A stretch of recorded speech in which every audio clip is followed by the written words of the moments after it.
Hey Raghunath, tell everyone about our Patreon community. Sure, Kastuba. The Wisdom of the Sages Patreon community is an incredible online yoga resource. If you like the type of yoga wisdom and culture we share on the show, then our Patreon community is a great next step. This is a listener-supported podcast, and any level of sponsorship will unlock a wide range of live and archived classes, talks, and even workshops. Raghunath teaches, I teach, and we have a host of other excellent teachers on topics ranging from yoga philosophy, asana classes, storytelling, Ayurveda, kirtan, cooking, meditation, and a lot more. We even have an incredible online Bhakti 12-step recovery group. So if you want to check it out, go to patreon.com/wisdom of the sages. All right, let's get it on. Om Namo Bhagavate Vasudevaya. Om Namo Bhagavate Vasudevaya. Om Namo Bhagavate Vasudevaya.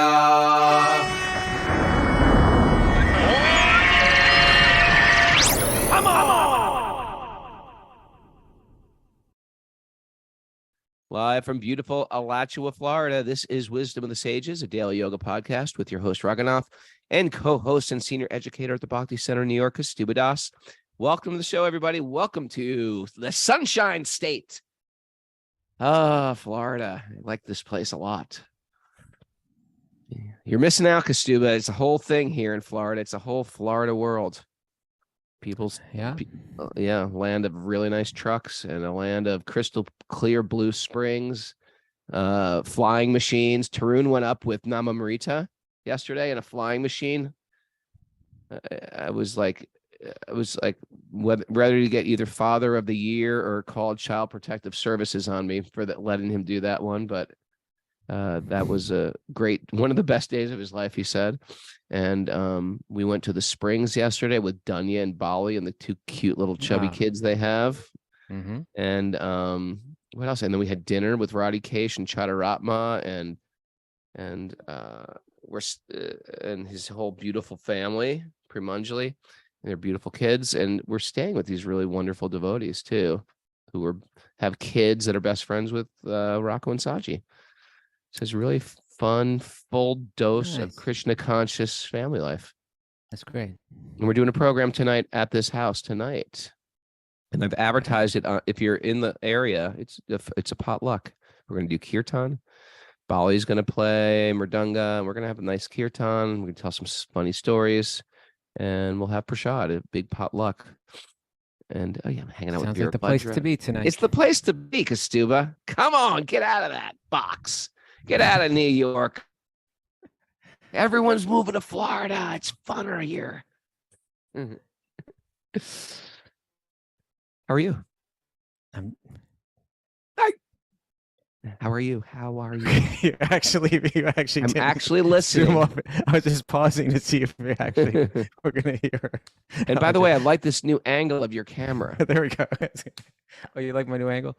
Yeah, I like it. Well, because I usually use that other angle so that if Geeta Priya is like wandering around during the show, she's not has some privacy. Yeah.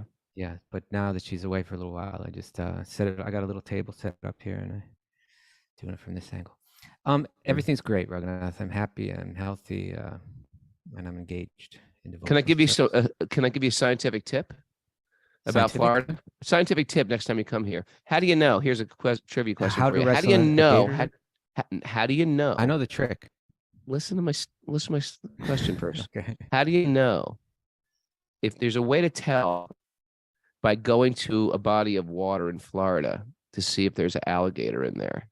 Can I tell you how to do it? You got to get really close and you got to place your hand on the water. And if the water feels wet, there's a gator in there. Oh, cute. Is that like a Florida joke? Yeah, it's a little Florida joke. From one of your pickup truck driving friends you've made down there? Oh, God. Me and Mara went for a walk at the springs. All the kids were playing in the springs. Me and Mara went for a beautiful nature walk. Oh, my God. I was like living in total anxiety. Like at any minute, one of these prehistoric beasts could have jumped out, taken her down. I can help you with, Raghunath, because there's something you need to know if you ever have to wrestle a gator. Tell me. You have to keep its mouth shut. Like its muscles for closing its mouth are really strong, but its muscles for opening the mouth are not very strong at all. So if I you could probably get that, it. Yeah. You don't know how many times a day I think about these things, even when I'm not in Florida. I know. This stuff is running through my mind on a regular basis. Okay. Like, what if an alligator did attack her? Should I just let her go? Should I say, Mara, start chanting? Should I just give her good advice? Because it's basically helpless at that point. Should I fight the gator off, risk my own life, risk both of our lives? Risk my hernia operation? I was like, Myra, I'd save you, but I just had this hernia operation. Try to keep its mouth shut.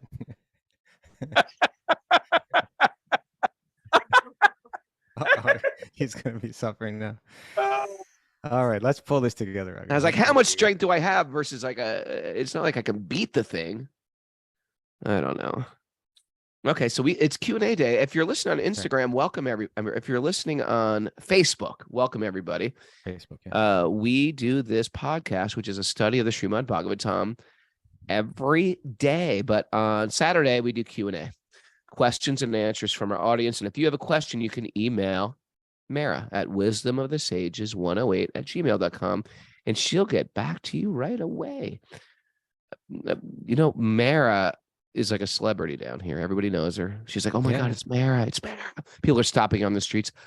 Mara, you're the chef. You're from Columbia County. There's 2 counties where Mara is like, she's known. Alachua County and Columbia County. You're huge.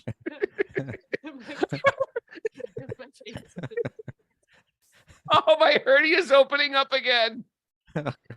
Oh. Okay, we're gonna get this moving. Okay? There's questions that need to be answered today. Yeah, it's Q&A day, people. Big things are happening. We even brought we call her Dhanya Phone a Friend. Whenever we can't answer a question, whenever we can't answer a question, we bring in Dhanya, who's an expert marriage counselor, family I'll tell you exactly. Counselor. I have her bio here, Raghunath, so I can make. You're gonna read her bio? Okay. Do we have any announcements first? Quickly, Miss Mara. I'm always quick. We have a Bhakti Recovery Group meeting today at 9 a.m. There's a shloka memorization group in the Ananda Chandra at 10 a.m. And there's no show tomorrow. And then we'll be back on Monday at 6 a.m. Okay. Mm-hmm. Now, as Raghu mentions, when we have tough questions, especially when they involve like psychology or relationship or relationships, things like that, we reach out to Dhanya Rico. She's a dear friend. She's not only an incredible Bhakti-yogini and musician. Bhakti-yogini. She's everything. She's a mom of 2. She's a mother, yeah. She holds a master's degree in counselor education and holds a specialist degree in couples and family therapy. And she's passionate about developing therapeutic tools that incorporate Bhakti principles and practices as a means of reconnecting with our essential nature. Dhanya Rico, welcome back to Wisdom of the Sages. Thank you guys so much for having me. So cool to be with you guys. It's wonderful to be with you. Okay, so we ready to get into it? We got a really... I looked at this question when it came out. I said, oh, man, I can't handle this one. And I said, Raghunath, this is a good one for you because this. Raghunath's a part-time therapist, part-time philosopher, part-time botanist, and a part-time psychiatrist. So you feel, but also mystic. Full-time mystic. Full-time, you're going through some of the things that our questioner is writing about. Yeah. And so I'm going to throw this out to both. Maybe Dhanya can get it started, and then Raghu can follow up. Sound good? Yeah. Okay, this is coming from Nicole. And Nicole writes, I'd like to proceed my question with a love note. Ooh. For you, Raghunath. For me? I've been going through the most intense challenges of my life the past couple of years. And interestingly enough, these most intense challenges began in conjunction with my introduction to Bhakti Yoga. Go figure, right? That's how it works. That happens a lot. Yeah.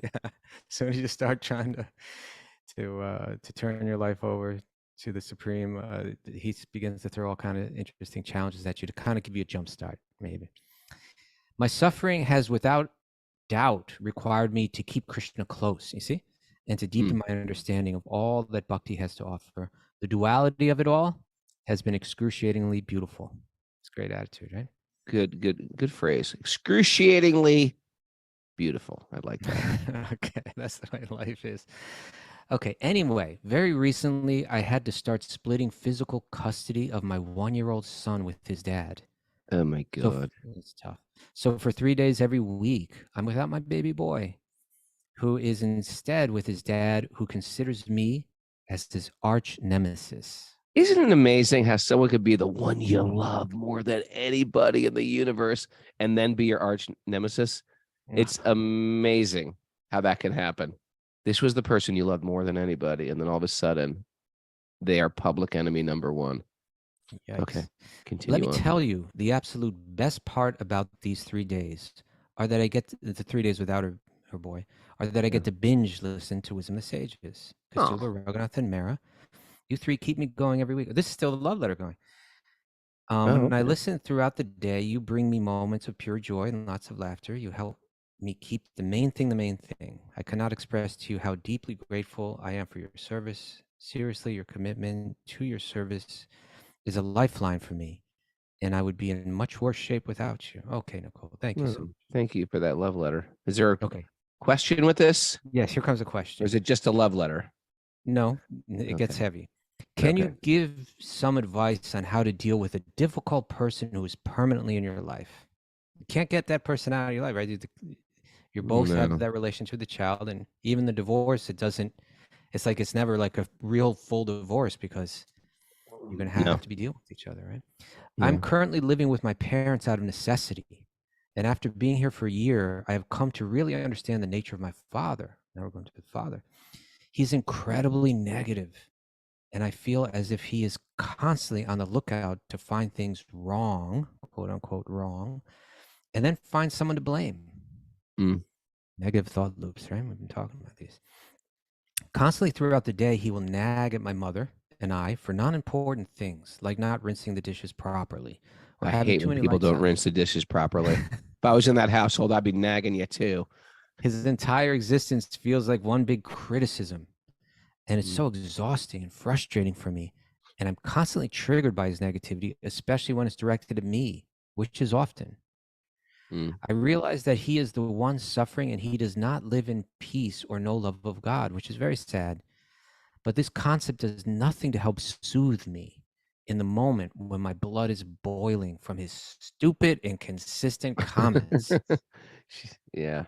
I'm tired of being triggered by him, and I wish I could be unaffected by his actions. Do you have any advice on how to get there? Maybe a shloka or a story that I can keep in my pocket and turn to when I feel my blood start to boil. I'm probably going to be here for a little while still, and I'm sick of letting his negativity disturb my peace. Any advice or a new frame of reference would be appreciated. Thank you, and thank you for presenting Srimad Bhagavatam in a way that is accessible for my tainted mind. I And thought for this showing was up going to be every about the day. ex. Thank you. I thought I thought it was I too. thought it was about actually, the but- ex. It's all about a Yeah, but living okay. situation. Yeah. Yeah, but it's still Yeah. tough. So, okay, Danya, could you get us started on this? Yeah.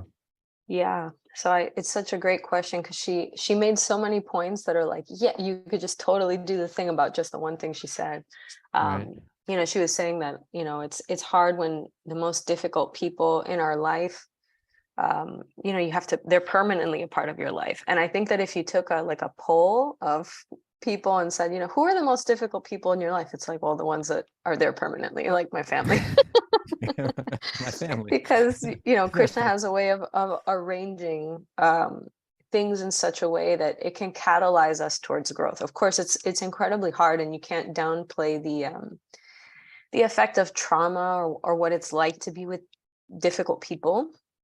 I'm sure that from her own compassionate place, as she probably traced back and saw like what was this man's upbringing and what was his parents' upbringing, you'd see a line of struggle. You'd see a common thread of people who really go through difficulty, and it hardens them or it traumatizes them, and then it elicits these irrational, sometimes extremely harsh responses. So there's no question that this is rooted in some sort of pain, and sometimes out of love for these people because they have given us so much. In Vedic culture, you know, your father is so highly respected just by dint of them giving you like a human birth.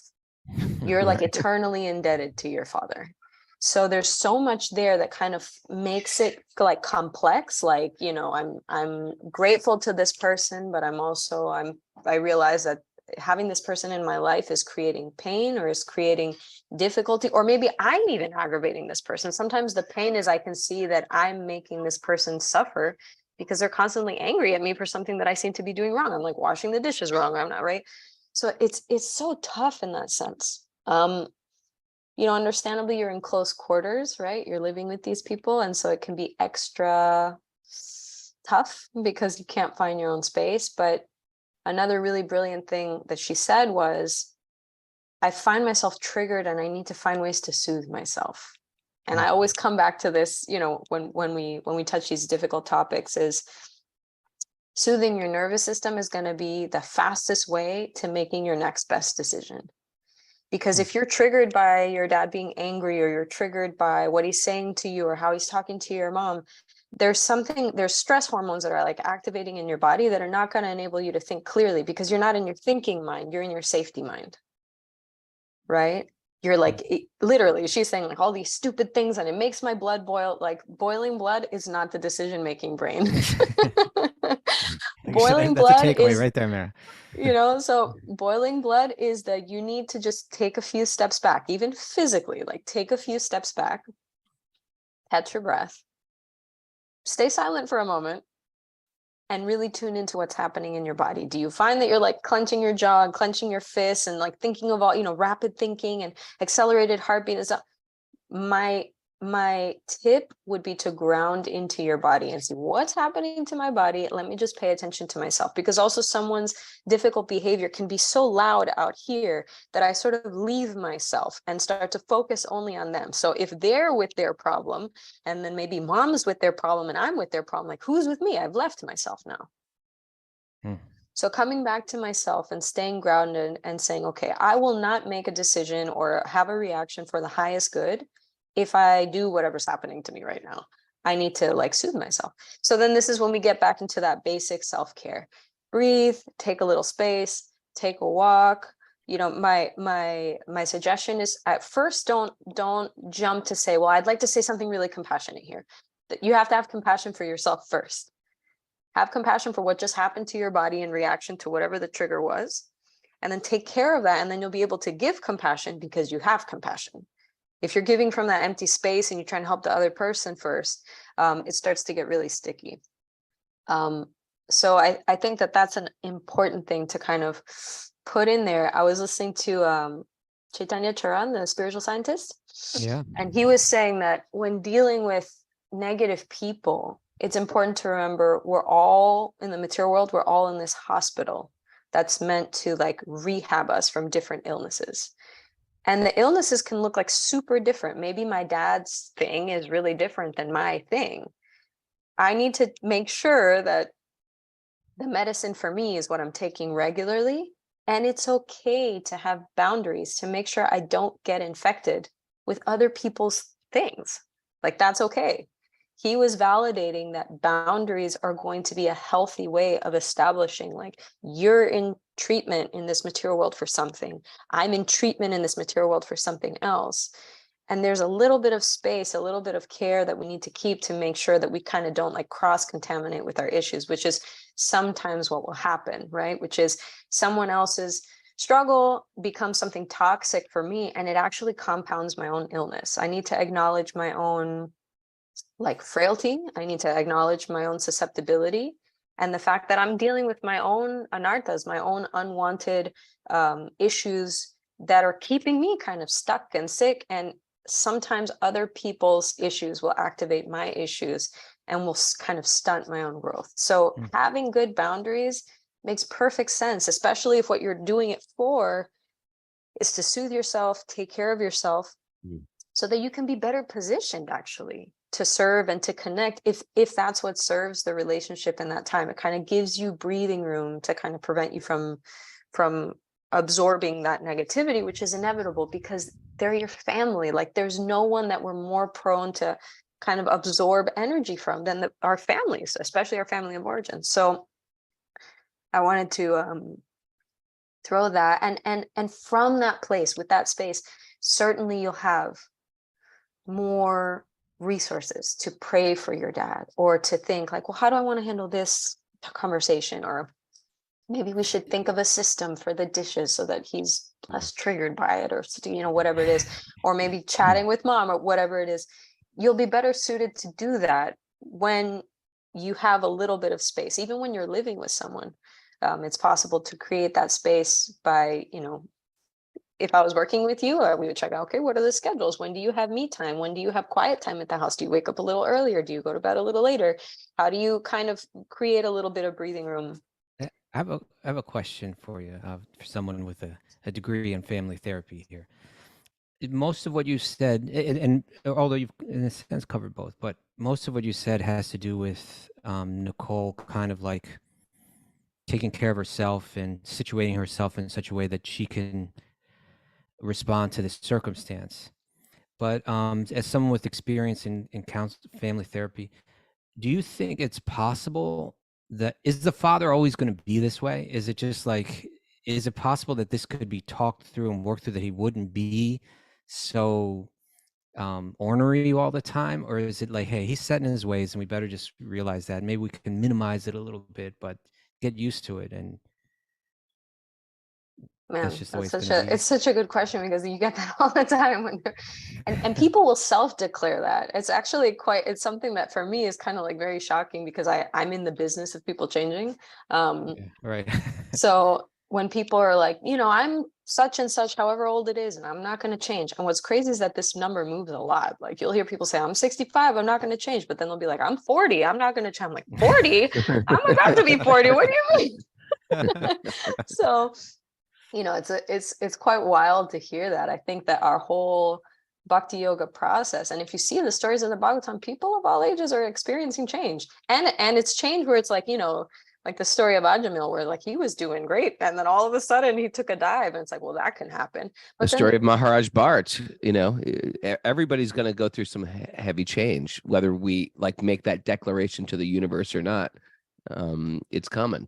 Exactly. So this thing of like, he's not going to change, you'd have to see the macro of that, right? Because in just one lifetime, you might not experience a lot of change, but in, like Maharaj Bharat, there's so many changes. But to kind of address your question a little bit more pointedly, because the person asking the question is seeing the situation and is trying to, she's already expressed that she wants something to change. So she has the most power. Mm-hmm. So it's not about whose responsibility is it. It's everybody's responsibility. But if you see an issue, then all of a sudden you put yourself in a position of power. And that's the best place, because you're saying, I'm going to do as much as I can without even counting on the other person changing. And that's the maximum accountability and the maximum empowerment that I can have in any given situation. It's everything I can do, given that the other person is not going to shift. And it is true that if someone is not constantly working on themselves, bad habits or character traits or personality quirks, they calcify. That does happen, just like muscles. If you don't use them, they atrophy. So right. It's not like you just use them in the moment that you want to be fit. You have to be constantly exercising to keep your body fit. So you have to be constantly working on yourself to elicit the change that you want to see in your personality and grow and all of those things. So I think that it's important. I think there's also like an element here, especially for Bhakti yogis. And I don't know if this was you guys' experience, because you came to Krishna consciousness from a family that wasn't like practicing this particular faith, that there's like a grieving of not having elders in your family. Like that's really powerful, because we're programmed to seek that relationship. And it makes sense to seek it in the elders we have closest to us, because that's where the love would be flowing from naturally. So if I can't see my parents as elders, I might like intellectually accept that, but on an emotional level, there might be some grief there of like, wow, not only can I not receive wisdom from this person, I can hardly be around this person. We can't stand each other right now. That's really tough. So thinking about that is really important to just acknowledge where we're at in an emotional space, that the kind of absence or the dearth or the fracture of having natural elders, we need to be able to fulfill that need, perhaps with some elders in our spiritual community, where we can receive that love and sort of heal that need that we have there, that absence that we want to be feeling. And also, I'll say this, because this is also something that we learn a lot in the kind of family dynamics, is it's a reality check for us. If I don't work on myself, I have every chance of heading in that same trajectory of my bad habits calcifying, Right. of my character traits becoming an issue for the people around me. I need to establish healthy, loving relationships with the people I'm mentoring or I'm guiding, because I'm going to be an elder like in a second. Like if I make it second, Dunya, in a second. well, yeah, if I make it to that age, like I'm like an elder in training, so to speak. So whatever I see that is lacking is something that I should keep in mind, because yeah, that generational thing is real. Just like my dad received it from his dad, or from his mom or whatever. That's coming down the pipeline for me. So what do I think? I'm just gonna like pick up my japa and all of that stuff is just gonna dissolve. Like that would be amazing. But the reality is that either I replicate it or I'm reacting to it. Something there is going to be hereditary. It's going to be handed down to me. So I need to be very careful how I handle that, because I might not do exactly what he does, but as a reaction to what he's doing, I might kickstart some other generational stuff. So it's really important to kind of clean all that out. There's obviously like a lot of layers to that. Wow, thank you for that. And Raghunath, would you like to add anything to that? Well, first of all, I have to add that Dunya is so well spoken. I love when she's on the show. Thanks, Dunya. I'm ready just to sort of like step down. Okay, Dunya, you're taking over for me. You're too good at this. I did think that where I thought the question was going was, how do you deal with an ex that hates your guts? Or I think that's still there, though. I still think, and in that regard, I just do want to address it. If anybody like, oh, that's the question I needed to hear, I'd like to address something like that too, because we'll go through that a little bit.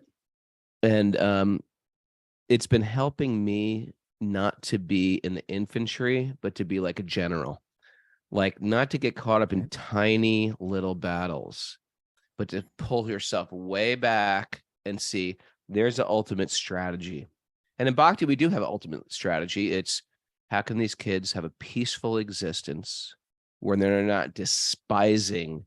You don't want your kid to despise your spouse. That's not a win for you. It's gonna affect the kids. Sure. But how can you actually get what you want to happen, get the result you want? And it might mean you have to sacrifice a few battles to get what you want in the bigger picture, which with your kids is good association, healthy living, good diet, depending on the situation. But as far as the other one, and then the other thing she immediately brought up, I got into my spiritual life and then everything seemed to go south. I look at spiritual life as, I don't know what they're called, but ever go to a hotel or something and they have these like, there's a regular mirror in the bathroom and then there's these micro mirrors that like make your face. I was like, wow, I'm pretty beautiful in this mirror. And then you get these other mirrors like, what the hell happened to my face? And you see every pockmark in your face. And I didn't even know I had a pimple on my nose. In this mirror, I can see a massive pimple. So whatever those micro mirrors are, that's just like, that is spiritual life. It shines light on your life and your mind and your consciousness and how much I'm living in my ego and how much I'm trying to control my things and other people. And it's never very pretty. And it's going to stay dirty until I do the work of changing that. I don't have to change the mirror. It's not going to help me to punch the mirror and now it's going to go away. I actually have to change myself. And that's a big thing in our Bhakti circle. Basically, it's like a group of our closest friends coming around us and giving us an intervention. Raghunath, you're a mess, and we're here because we love you to tell you that, not because we hate you, not because we wish you ill, We wish you well. This is what Krishna does for us. He shines light, and all of a sudden, everything appears to get difficult. And that's a beautiful thing, because when I see the mess that I am, the hot mess express that I am, it gives me now I know what to work on. Now I know what to change. Now I know it has to be affected. So let me just like reframe dad in a different direction. You made a bad choice, and for some reason you were attracted to a guy that hates your guts right now. And it seems like you made a bad choice. You probably might even kick yourself every day. Like, what was I thinking having a kid with this guy? But whatever it is, you chose that. Your parents, what overlooking all their shortcomings, have taken you in, and you're living there, most likely rent-free, maybe giving you your own room, maybe pay for your food. Maybe they're doing it. It'd be great to have them. I don't even know the situation. And I'm thinking, you're probably there rent free. You're probably getting free food. You're probably, you know what I mean? However grumpy they are, they're doing a lot for you right now. And they're completely protecting you so you can be mom 4 days a week or 3.5 days a week. They're giving you that shelter. No matter how problematic the shelter may be, they're giving you a shelter where you don't have to go out and slave 7 days a week and have babysitters come in, and you still get to play the role of mom. We all get dealt with some miserable situation, and it's my job to see the good in what I've got, and that ain't easy. But the old metric for my spiritual life was how spiritual the world is and how spiritual I am and how spiritual God is, and why can't people be more spiritual like me and God? The better metric and the more realistic metric is, how can I deal with the people that God puts in my life? And you, my friend, are sincere. And that's why Krishna's put dad, good old dad, in your face on a regular basis to go through. And maybe it's going to take a list on your notes app to write down everything wonderful about your situation, including those parents, including all their wonderful habits, instead of zero in on his temperament, which makes him suffer anyway. Right? If he's suffering, which I think you admitted he's suffering from his criticism, etc. Well, imagine if you saw a person suffering walking down the street because they have broken ankles and they're in pain. What do you do with the person suffering? Do you kick them? Do you push them down a flight of stairs? No, you help them. So if that person's in your house and they're suffering because of their bad habits, we got to be above the pettiness. It's very easy for me to say right now, by the way, because it's not me. It's you. And I'm an incredible therapist for other people's problems.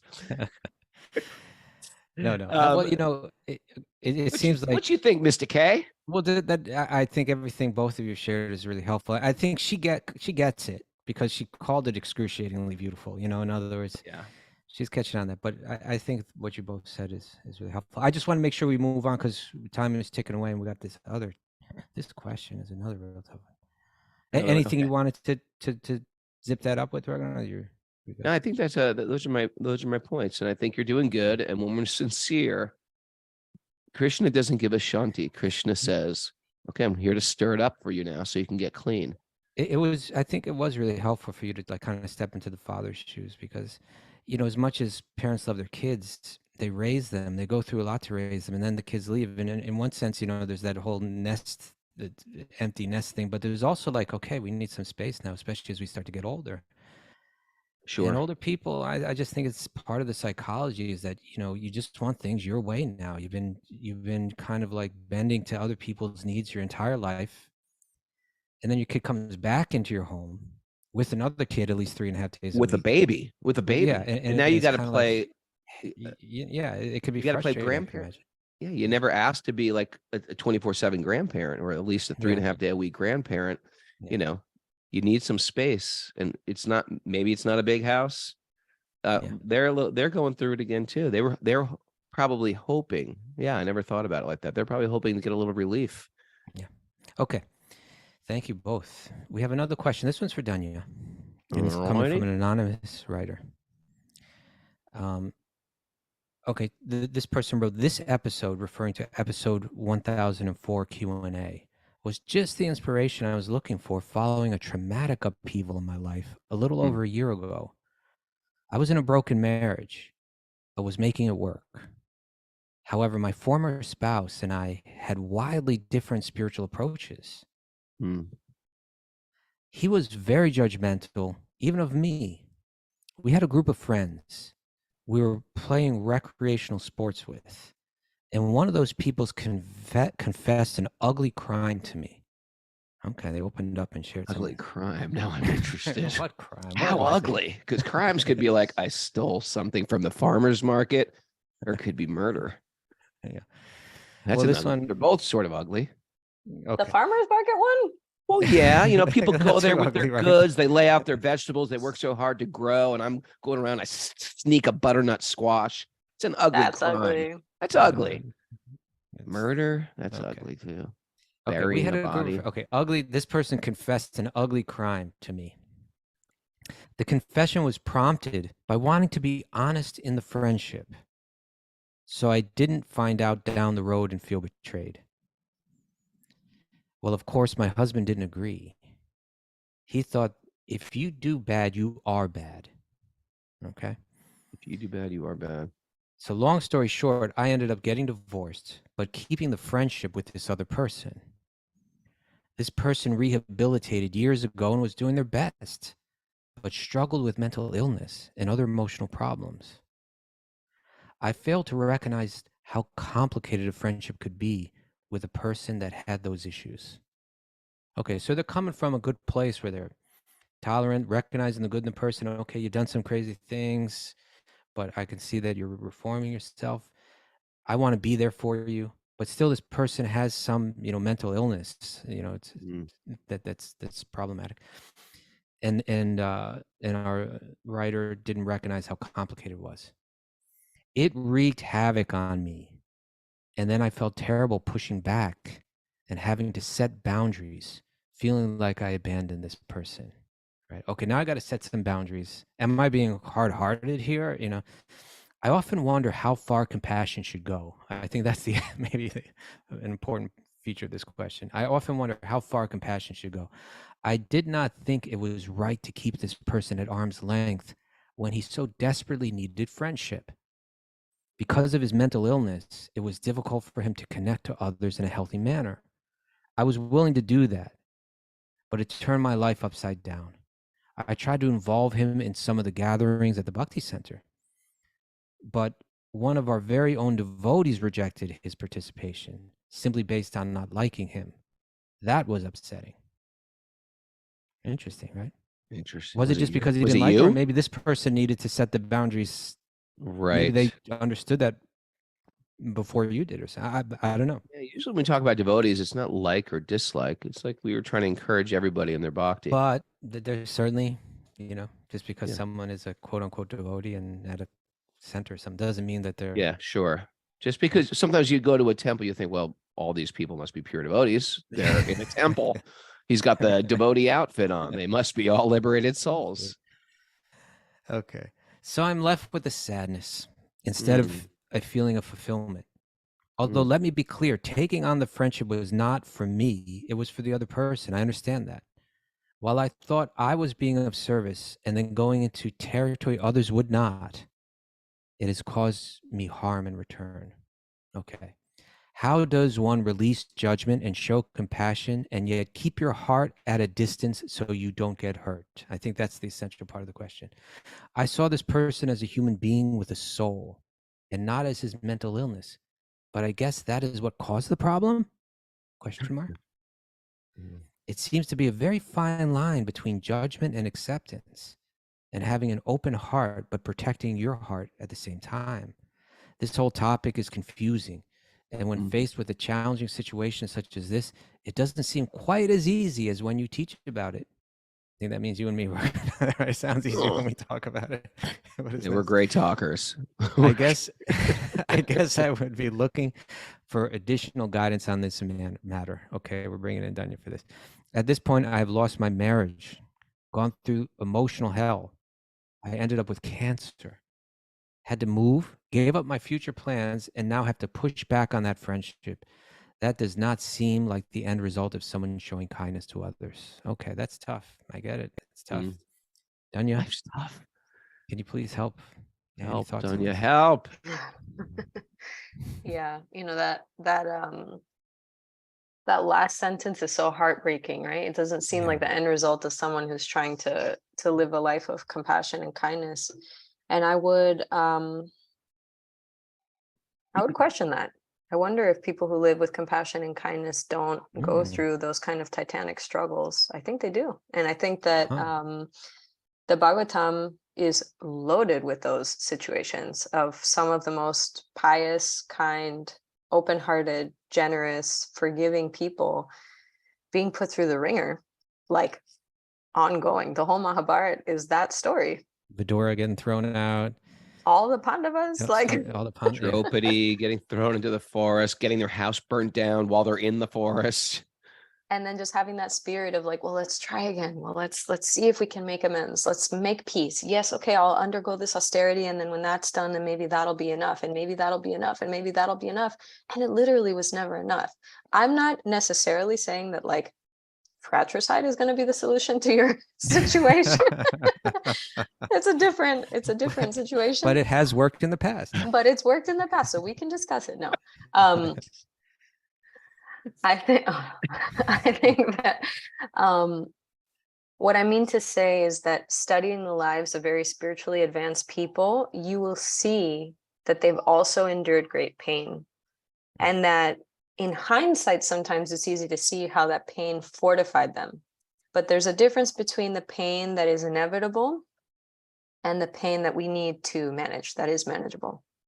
And so sometimes we have these relationships that we want to be able to help, and we want to be able to give, and we want to be able to love, but we're just not equipped for what the person needs, right? We're just not equipped. And so there's an element, and I know this is going to sound weird, but there's like an element of humility, which is such an important spiritual quality, in saying, I don't think I can help you. I don't think I'm the one. I don't think I'm the person that can give you the kind of help that you need at this time. And this is not a forever statement, but it can be a really powerful relationship move. When you think about the relationship, it's not just, do we talk every day? Do we spend time together? Do we do quality activities together? That's one aspect of the relationship.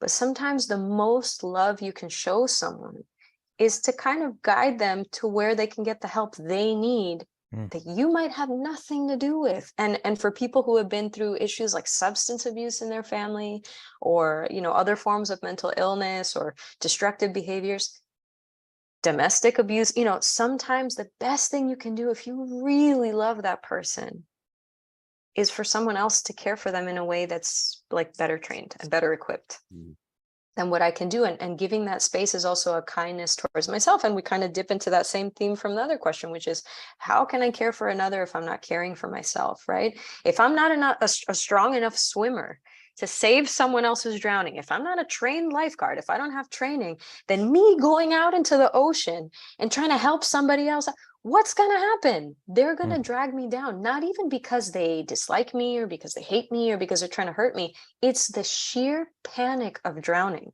It's the sheer panic of drowning. They just cling on to you and they're hanging on for dear life. So if you can move that analogy over to the mental illness realm, there is sheer panic. There are people whose own destructive behaviors or own mental illness or own difficulty in engaging in healthy relationships is creating so much pain that whoever might float along untrained to help them, they're just going to be clawing at them and inadvertently sink them too. That happens all the time.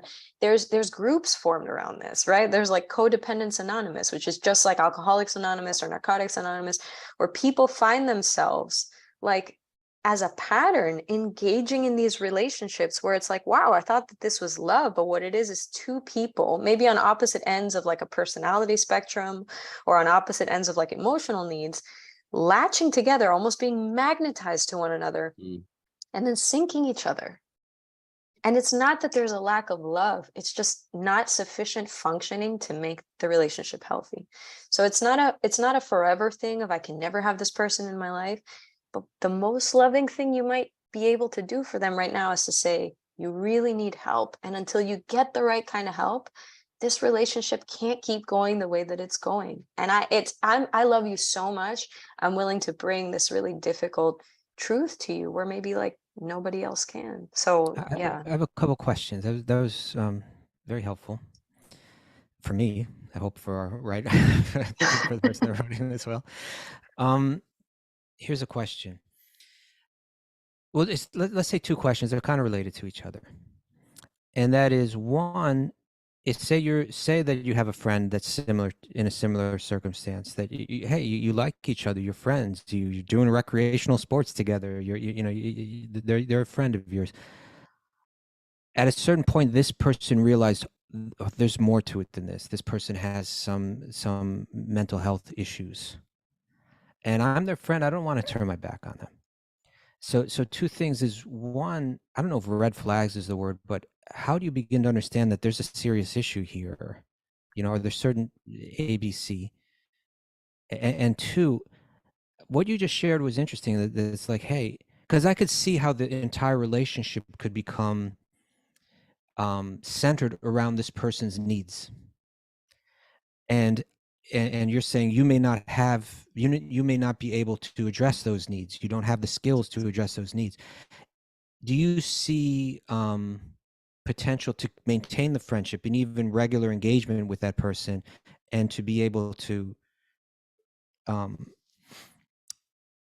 in other words, to be able to say, look, we've talked a lot about the issues that you're going through and the struggles that you're having, and I totally sympathize with you, and I want you to get the right help. Let's still be friends, and let's still hang out a couple times a week. But when it comes to these issues, I'm not able to help you with them. Do you think that that's a possibility to operate on that level?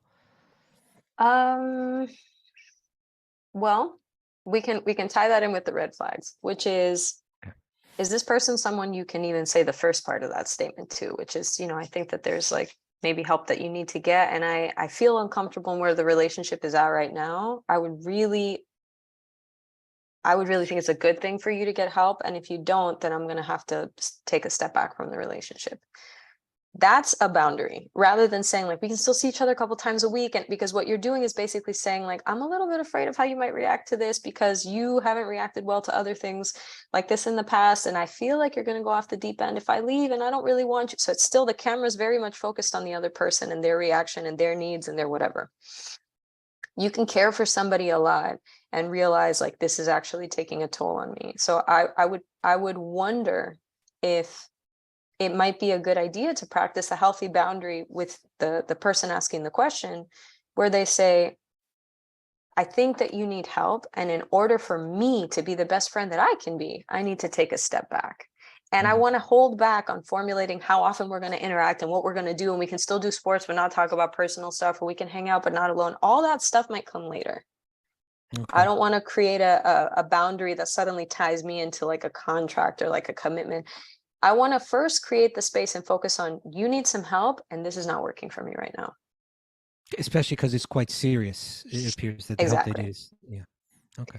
Yeah, and in terms of red flags, I mean, it's hard because we also don't want to create this stigma where like people who struggle with mental illness or who need help, then like, well, you can't have friendships with them until they're all better, or whatever that means. Like that's also a weird energy. I think that a red flag is something that you will recognize. Your nervous system will let you know what a red flag is. I would want to dig into, how did it feel when you guys are playing sports and suddenly someone's like, hey, I want to be closer to you.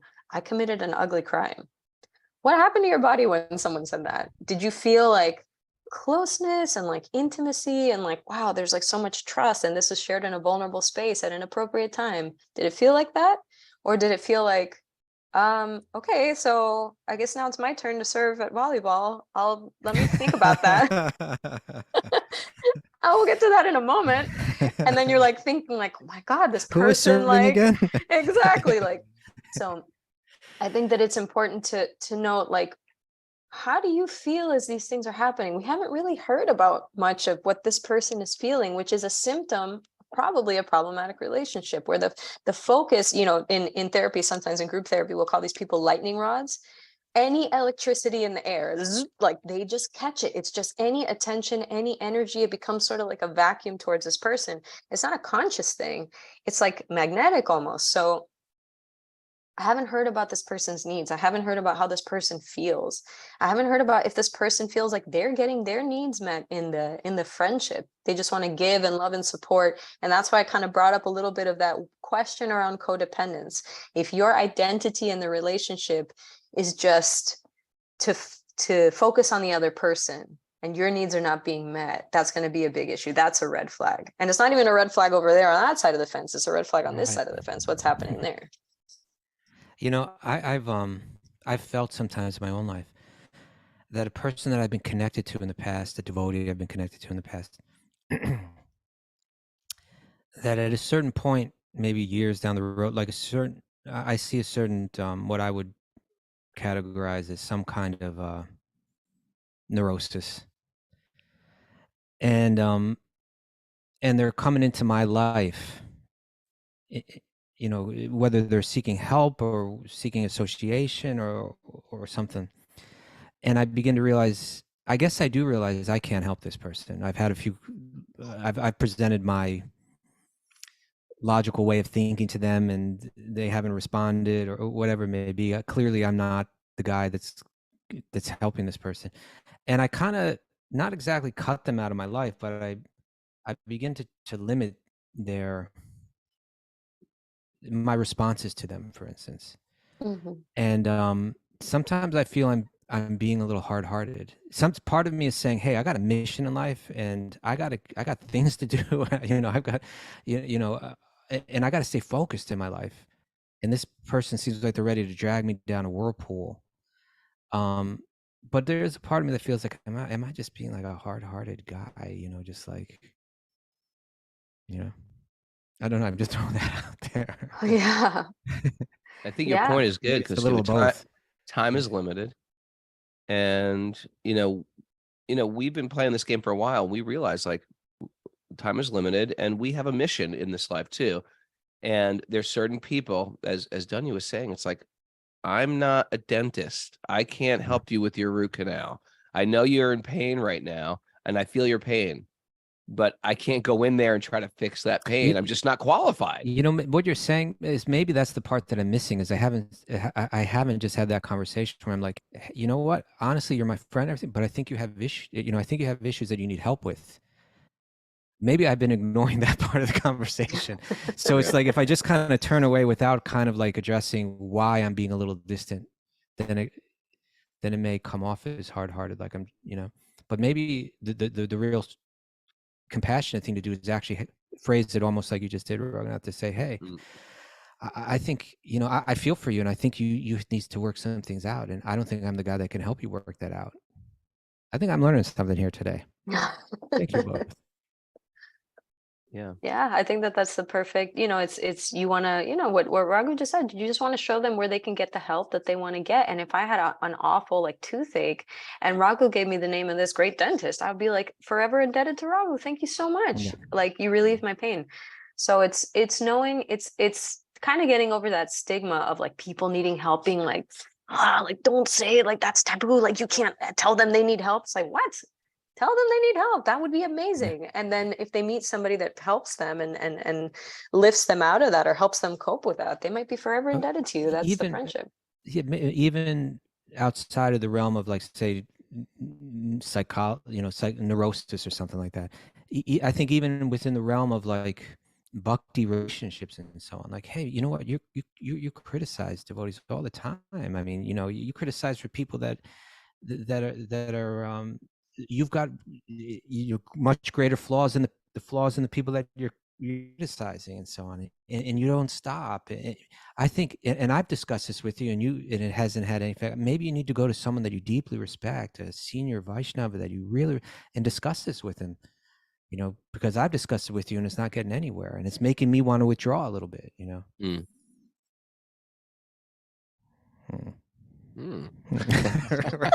Raghunath's looking at me like, Well, what happens is I need to sometimes withdraw from you, 'cause it's if out of compassion I go in and do the root canal on somebody, they're going to resent me in the It's long gonna run. hurt. It's going Everyone's to gonna hurt get them. I'm going to make a mess out of myself. They might bite me. And I'm going to, and the person's going to say, hey, you didn't even know what you were doing. Or, and sometimes I have invested in a lot of people and I wasn't necessarily qualified. And in the long run, it doesn't work out best for both of them. I feel like, geez, I gave this guy so much. And they feel like they maintain a type of like entitlement / bitterness. And so it doesn't work anyway. So I have to be a little humble sometimes, because, we are leaders, Kostuba, people do come to us. We have to be a little humble and just be like, we don't know everything. It's nice that people come to us as the all knowing, and people will come to you like that again and again. If they appear like you're a senior devotee or you appear to have your life together, but we're not all knowing. I love the fact that we phone a friend and call Dhanya to answer some of these questions. And it's nice to say, you know what? I love you. I don't think I can help you with this. I don't think you're a bad person. I think you just need the appropriate, even within the realm of physicians, there's ears, nose, and throat physicians. And I don't want, and as qualified as that guy is, or gal is, I don't want them doing heart surgery on me. It's just not their specialty. or even hernia surgery. Or hernia. I think we're out of time. Dhanya, thank you so much for joining us. Thank you, guys. Dhanya, so good. You two are going to be hanging out tonight, right? Yeah. Hanging out today. We're going to float down the Itchitutney River in a. Well, I'm not doing that one because I have a baby. But You're not going to do that one. but I'll see you in. Oh yeah, you're going for to the come over to program. the program. Okay, good. All right, Dhanya, good to see you. She's only a couple blocks away. We actually walked by her house the other day, just chanting me and Mara. And then we texted them both. We're outside your house. Want to come out and play? Isn't it interesting? That's how you have to do it nowadays. You have to text people. I'm in your driveway. I'm scratching at your window. May I approach? May I approach? All of a sudden, the lights turn off. The shades go down. No. We're going to keep biting someone's comedy routine again. Thanks, everybody, for joining us. Thank you, Dhanya. You're a fresh breeze of fresh air and enlightening thoughts. Appreciate you. Thanks, everybody, for joining us live on Zoom. Thanks for all the others out there. We call them others. They're not on Zoom. They're out there listening sometimes every day. And we just don't know they're out there. Yeah, somebody called them. Yeah, what are those people on your show called? The alsos? It's like, no, they're the others. The others maybe listen every day, some of these people. I hope we see some others tonight at the program I'm doing in Alachua. You got to see Nitai Lieberman while you're down there. We haven't seen I already them. saw. We already hung out with Nitai Lieberman. Why don't we see them in the morning? And what happened? Did they outgrow us? They're others. No, I talked to their dad. I talked to Nitai. They're doing good. They're going to come tonight. They have a little... Tell them I said hello, please. Will you remember? Mary, you tell them, okay? I will. They have dwarf cows. Do you know that? They have what? Cows? Dwarf cows. I didn't know they had dwarf cows. You mean like the Jagannath Puri style little guys? I think so. I haven't seen them yet, but I think they're like tiny, like the size of Call a them cat. no riders. I think they're the size of a cat.